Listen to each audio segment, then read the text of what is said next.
Hello students, आज की class में हम लोग बात करेंगे इनवर्स ऑफ अ फंक्शन की। किसी फंक्शन के इनवर्स के बारे में बात करेंगे। तो याद होना चाहिए आपको, जब मैंने फंक्शन चैप्टर पढ़ाया था तो बताया था कि फंक्शन जो होता है एक रूल होता है एफ। अब इस रूल को हम फंक्शन कब कहते हैं? एफ ए से बी में फंक्शन इसे कब कहते हैं? ये फंक्शन कब होता है? तो इसके लिए मैंने आपको 3 कंडीशन बताया था। क्या क्या कंडीशन था?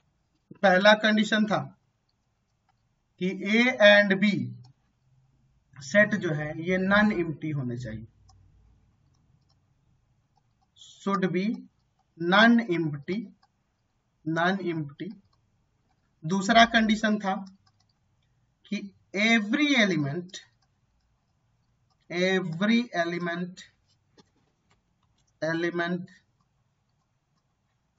Of set A should have image in set B, यानी कि ए के हर एक एलिमेंट का बी में इमेज होना चाहिए। ये भी था कि ए के किसी भी एलिमेंट का एक से अधिक इमेज नहीं होना चाहिए। यानी सकते कि no element of set A should have more than one image in set B। तो ये 3 कंडीशन था ए से बी में फंक्शन होने के लिए। ये आप लोग पढ़े होंगे, ठीक है। अच्छा, आपको मैंने रिलेशन पढ़ाया था जब, तो इसमें भी पढ़ाया था आपको कि इनवर्स ऑफ रिलेशन। तो अगर मान लीजिए मैं कह रहा हूं कि आर जो है ए से बी में रिलेशन है, जहां सेट ए दिया है 1 2 3 इसमें एलिमेंट, और बी सेट दिया सपोज ए बी सी। तो मैं यहां पर लिखता हूं कि आर एक रिलेशन है जिसके element 1a 2b and 3c है। तो याद होना चाहिए, मैं रिलेशन आर के इनवर्स के लिए क्या बताया था। तो भाई ऑर्डर पेयर को पलट देते हैं, खाली a1 b2 एंड c3, ये हम लोग जानते हैं रिलेशन के लिए। चलिए अब हम लोग अपनी टॉपिक फंक्शन पे आते हैं। तो फंक्शन होने के लिए 3 चीजें चाहिए थी। अच्छा, 3 चीजें चाहिए थी। तो मैं यहाँ पर एक एग्जाम्पल लेता हूं। मान लीजिए ए सेट है जिसमें एलिमेंट है 1 2 3, और मैं एक बी सेट लेता हूं जिसमें एलिमेंट है ए एंड बी, ठीक है। मैं यहां पर कह रहा हूं कि एफ ए से बी में एक फंक्शन है जिसके element 1a 2a and 3b है। तो अगर मैं इसको एरो डायग्राम से दिखाऊं, ध्यान दीजिए, ये सेट ए है, ये सेट बी है। इसमें एलिमेंट 1 2 3, इसमें ए 1 का इमेज ए है, 2 का इमेज ए है एंड 3 का इमेज बी है। क्या मैं देखूं तो क्या ये फंक्शन है? बिल्कुल है कि दोनों नॉन एम्प्टी सेट है। ए के हर एक एलिमेंट का इसमें इमेज है और ए के किसी भी एलिमेंट में इसमें बी में एक से अधिक इमेज नहीं है। चलिए, तो ये फंक्शन है। अगर रिलेशन के अकॉर्डिंग ही कहूं कि एफ इनवर्स बताइए, है ना, मैं सपोज करता हूं कि ये एक रिलेशन है, तो मैं इसका इनवर्स ऐसे नहीं लिख सकता हूं a1 a2 एंड b3। अब अगर मैं इसके फंक्शन होने के लिए बात करूं, याद होना चाहिए अब, तो ये सेट b2a हो जाएगा ना, क्योंकि एलिमेंट पलट जा रहा है तो डोमेन चेंज हो जाएगा और कोडोमेन भी चेंज हो जाएगा, ठीक है। इसमें एलिमेंट था a एंड b और इसमें एलिमेंट है 1 2 एंड 3। अब देखिए, ए रिलेटेड है 1 के साथ, ए रिलेटेड है 2 के साथ और बी रिलेटेड है 3 के साथ। तो यहाँ बी और ये नॉन एम्प्टी सेट है, बी के हर एक एलिमेंट का इसमें इमेज मिल रहा है, लेकिन बी का एलिमेंट ए के 2 डिफरेंट इमेज मिल जा रहा है, जो कि फंक्शन के लिए पॉसिबल नहीं है। यहाँ एक इस सेट बी के एलिमेंट ए के 2 डिफरेंट इमेज मिल जा रहा है, जो कि पॉसिबल नहीं है। तो क्या यह फंक्शन होगा? नहीं होगा। अच्छा, ये फंक्शन क्यों नहीं हो रहा है, इसके बारे में बात करते हैं। हम यहाँ देख रहे हैं कि 2 सेम एलिमेंट के एक ही इमेज है, ठीक है।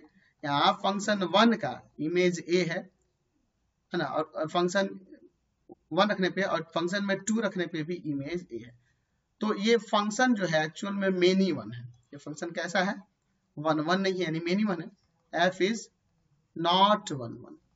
अच्छा, ये फंक्शन 1 1 नहीं है, इसलिए इसका इनवर्स संभव नहीं है, क्योंकि एक्चुअल में जब इसको पलट रहे हैं तो ये फंक्शन ही नहीं रह रहा है। अगर फंक्शन 1 1 नहीं रह रहा, यानी देखिए फंक्शन मिनिमम था, तो मैं इसको इनवर्स निकालने की कोशिश किया तो एक्चुअल में ये फंक्शन ही नहीं हो रहा है।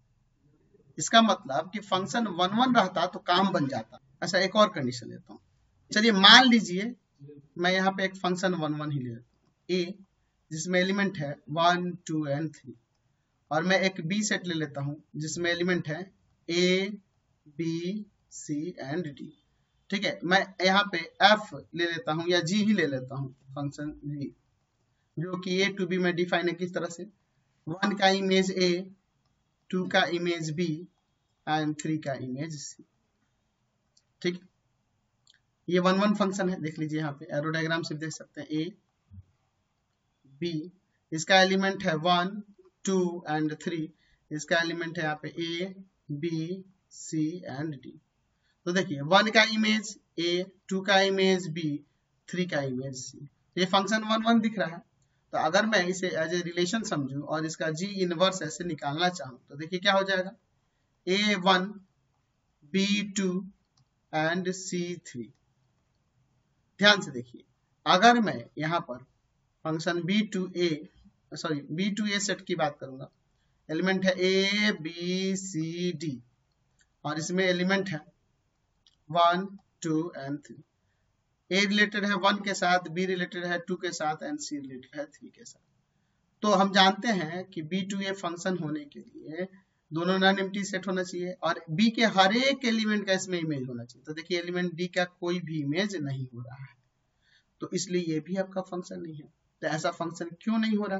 तो एक्चुअल में अगर मैं फंक्शन जी की बात करूं तो यहाँ देख लीजिए एलिमेंट डी का कोई प्री इमेज नहीं था इस फंक्शन में, एलिमेंट डी का कोई प्री इमेज नहीं था इस फंक्शन में, यानी कि ये फंक्शन अनटू नहीं था, सी इज नॉट अनटू। तो हम देख रहे हैं कि जब फंक्शन 1 1 भी नहीं हो रहा और अनटू भी नहीं हो रहा, दोनों कंडीशन के लिए फंक्शन का इनवर्स आप नहीं निकाल सकते हैं, क्योंकि वो फंक्शन ही नहीं रह रहा। यानी कि फंक्शन रहने के लिए अगर वो 1 1 और अनटू दोनों होता तो वो फंक्शन हो पाता। अगर कोई फंक्शन 1 1 रहता और अनटू होता तो उसका अगर इनवर्स हम लोग दिखाते तो वो फंक्शन रह पाता। चलिए इसका भी हम लोग यहाँ पे चेक कर लेते हैं। हमारे पास सेट ए है जिसमें एलिमेंट है 1 2 3 एंड मैं सेट बी ले लेता हूँ जिसमें एलिमेंट है ए बी सी। तो अगर मैं यहाँ पे एफ एक ऐसे ले लूँ फंक्शन, 1 का इमेज ए है, 2 का इमेज बी है एंड 3 का इमेज सी है। तो मैं यहाँ पे देखूं एरो डायग्राम से, ए इसमें एलिमेंट है 1 2 एंड 3, इसमें एलिमेंट है ए बी एंड सी। 1 का इमेज ए, 2 का इमेज बी, 3 का इमेज सी। ये फंक्शन एफ है ए से बी में। तो ये 1 1 दिख रहा है और अनटू भी है कि बी के हर एक एलिमेंट का इसमें प्री इमेज है। ये फंक्शन 1 1 भी है और अनटू भी है। तो अगर मैं एफ इनवर्स की बात करूंगा तो इसे आप ऐसे लिख सकते हैं, A1 B2 एंड C3। तो यहाँ ध्यान दीजिए, अगर मैं इसे B2A में देखूंगा इस फंक्शन के होने या नहीं होने की बात, तो यहाँ देखिए इसका एलिमेंट है A B C, A यहाँ 1 यहाँ 2 यहाँ 3। A रिलेटेड है 1 के साथ, B रिलेटेड है 2 के साथ एंड C रिलेटेड है 3 के साथ। तो अगर मैं यहाँ पे एफ इनवर्स की बात करूं तो देखिए डिफरेंट यहाँ पे देखिए, यहाँ ध्यान से कि दोनों नॉन एम्प्टी सेट है, इसके हर एक एलिमेंट का इसमें इमेज है और इसमें कोई भी ऐसा एलिमेंट नहीं है जिसके एक से अधिक इसमें इमेज हो। तो ये फंक्शन डिफाइन हो रहा है, ये एफ इनवर्स इज डिफाइंड। लेकिन इसके पहले जो थे वो डिफाइंड नहीं थे। तो हमने देखा कि अगर कोई फंक्शन 1 1 हो रहा है और अनटू रह रहा है तो उसके इनवर्स डिफाइंड हो पा रहे हैं, इनवर्स हम लोग निकाल पा रहे हैं। तो इससे ये क्या कंक्लूजन निकलता है कि फंक्शन 1 1 और अनटू होना चाहिए। दैट मीन्स हमारे पास अगर कोई फंक्शन दिया है तो अगर वो 1 1 अनटू दोनों होगा तब उसका इनवर्स डिफाइन होगा। तो यहाँ से हम लोग क्या कंक्लूजन निकालेंगे और एक हमारी डेफिनेशन क्या हो जाएगी। तो डेफिनेशन को आप ऐसे लिख सकते हैं कि let f from set A to set B be an 1 1 unto function, अच्छा 1 1 and 2 फंक्शन हो गया, और बाइजेक्शन भी कह सकते हैं, बाइजेक्शन है ना, एफ एस टू बी क्या हो, बाइजेक्शन हो, बी अ बाइजेक्शन। अगर ये बाइजेक्शन यानी कि 1 1 and 2 दोनों हो जाए, बाइजेक्शन का मतलब ही ना जी, देन अ फंक्शन, तब एक फंक्शन हमें जी मिलेगा जो बी टू ए, एक्चुअल में वो जी क्या है, वही आपका एफ इनवर्स है, जी मिलेगा which associates each element y किससे बिलोंग करेगा, इसके डोमेन से यानी बी से, to a unique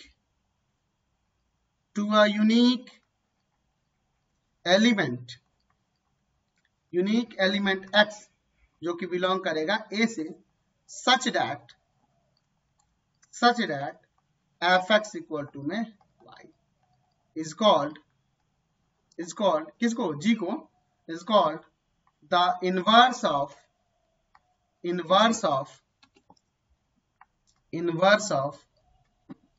function f। That means अगर fx इक्वल टू y है और फंक्शन क्या हो, a से b में 1 1 भी और अनटू भी हो, तो वहां पे फंक्शन हमें एक ऐसा g मिलेगा जिसमें y रखने पर हमें वैल्यू मिल रहा होगा x, y रखने पे क्या मिल रहा होगा, x। एक्चुअल में फंक्शन g क्या है, वो f इनवर्स के इक्वल है, ठीक है। तो यहां लिख सकते हैं कि दस if function f from a to b is a bijection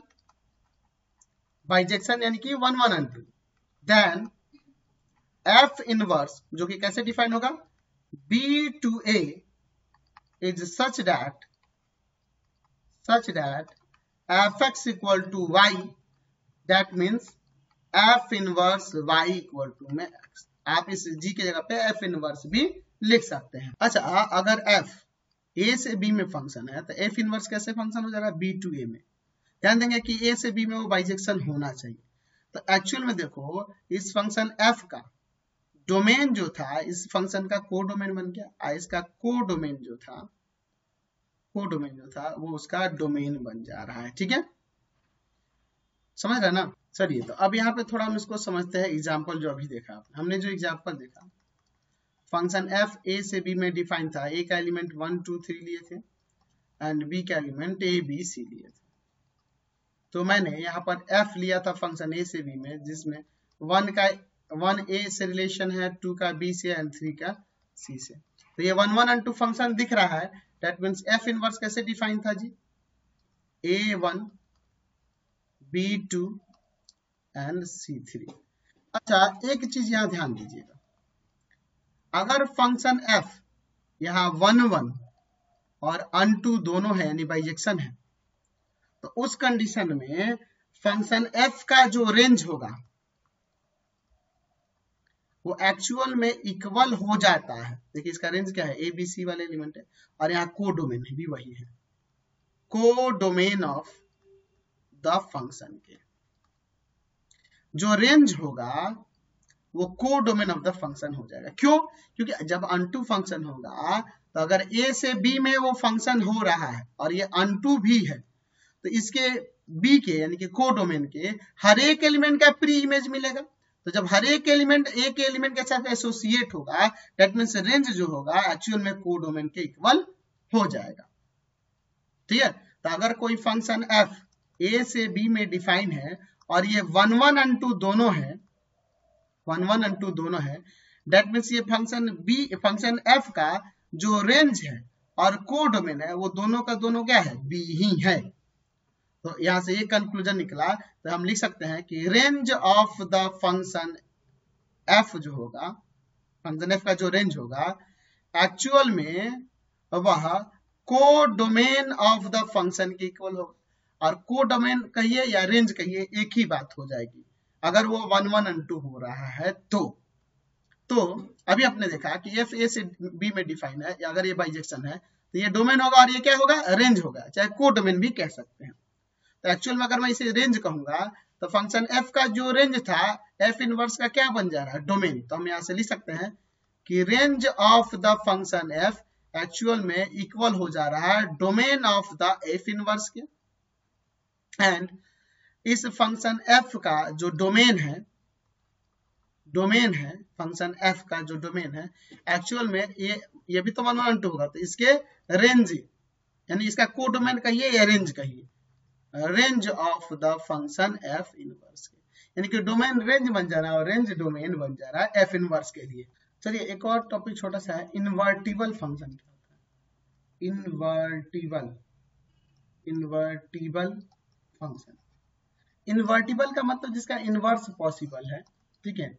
अगर कोई फंक्शन का इनवर्स एग्जिस्ट कर रहा होगा तो उसे इन्वर्टिबल कहेंगे। तो ये लिख सकते हैं कि a function f is said to be invertible if its inverse exists। अच्छा, अगर मैं इनवर्स एग्जिस्ट करने की बात करूंगा तो इनवर्स एग्जिस्ट होने का मतलब यह हुआ कि वह फंक्शन 1 1 भी होना चाहिए और अनटू भी होना चाहिए, तभी उसका इनवर्स एग्जिस्ट करेगा। क्योंकि अभी हमने एग्जांपल से देखा था कि किसी फंक्शन का इनवर्स तभी पॉसिबल है जब वो फंक्शन 1 1 अनटू हो। तो हम लोग इससे रिलेटेड आगे प्रॉपर्टीज भी पढ़ेंगे। चलिए मैं एक क्वेश्चन ले लेता हूं। लेट फंक्शन एफ जो रियल टू रियल पे डिफाइन है और एफ एक्स इक्वल टू में दिया हुआ है, सपोज कर लीजिए 2x प्लस का 3। हमें यहाँ पे इसका इनवर्स निकालना है। तो इनवर्स निकालने के लिए पहले ये फंक्शन बाइजेक्टिव होना चाहिए, यानी कि 1 1 भी होना चाहिए और अनटू भी होना चाहिए, तभी ना उसका इनवर्स एग्जिस्ट करेगा। Let X F x1 equal to में F x2 for all x1 x2 belongs to the domain of the function. तो आ जाएगा यहाँ पे क्या, 2x1 प्लस का 3 इक्वल टू 2x2 प्लस का 3 से 3 कैंसिल, 2x1 इक्वल टू में 2x2, 2 से 2 कैंसिल, x1 इक्वल टू में x2 रियल नंबर के लिए। Therefore f is 1 1, function f 1 1 हो गया। चलिए अब हम लोग इसके अनटू की बात करेंगे। तो लेट y इक्वल टू में क्या ले लेंगे जी, यहाँ से fx।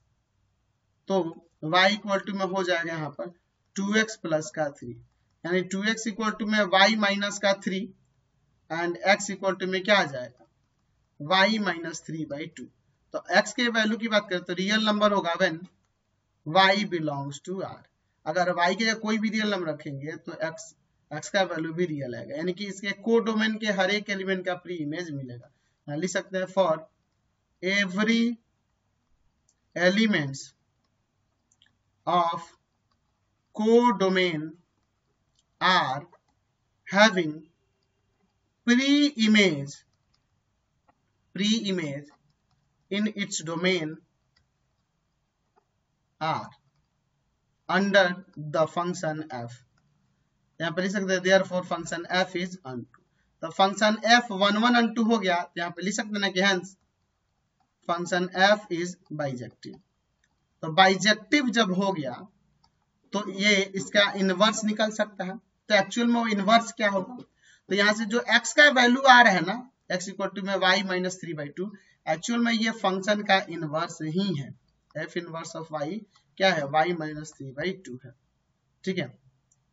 यहाँ पर ये f इनवर्स कैसे डिफाइन होगा, तो उसका डोमेन और रेंज की बात करें R2R तो ये R2R ये भी हो जाएगा, खाली पलट जाएगा। f R2R था तो एक्चुअल में ये रेंज इसका डोमेन और ये डोमेन इसका रेंज हो जाएगा। f inverse R2R f inverse equal to y minus 3/2। यहाँ y क्या होगा, इसके डोमेन का कोई एलिमेंट होगा, ठीक है। आप इसे ऐसे भी लिख सकते हैं f इनवर्स R2R, मैं यहाँ पर f इनवर्स y की जगह x ले लेता हूँ और यहाँ पे वेरिएबल चेंज कर दूंगा, y है तो y था, x था तो x हो जाएगा। तो यही आपका फंक्शन का इनवर्स आ जाएगा, f inverse of x x minus 3/2। समझ गए। तो इस तरीके से आप निकाल लेंगे। तो पहले 1 1 अनटू दिखाएंगे और जब अनटू दिखाने में जो x का वैल्यू निकलता है ना, अगर 1 2 हो जा अनटू हो जा रहा है दैट मींस यहाँ से वही आपका f इनवर्स हो जाएगा।